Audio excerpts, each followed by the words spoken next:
We'll start with you, Justin. Why did it make sense for you to pursue this integration with Chainlink in this case? Well, I mean, we've been, I think many people have sort of heard about our Oracle incident that happened in, I think, late June of this year.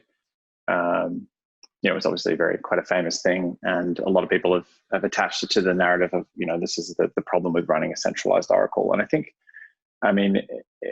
for us, the thing that's always been the goal of the entire team is to move to the most decentralization. We just don't, we aren't the kind of, it's not really in the fabric or ethos of the team to sort of, accept the current status quo. And, the idea of trusting companies or trusting, us as core team is just not something that we think is a viable, long-term solution.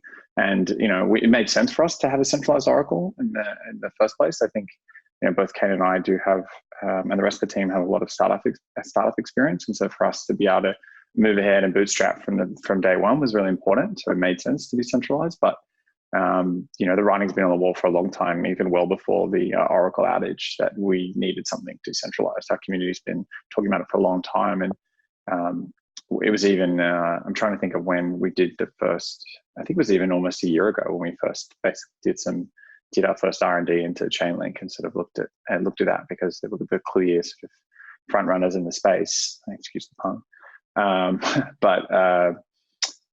When we looked again after the Oracle outage, a lot of teams had come to us and said, hey, here we heard you had a problem with oracles, and we really did our due diligence and looked around, and we said, well, Chainlink is definitely the most established, and every time we dealt with them, we just the level of expertise was kind of incredible. So I feel like we're in good hands.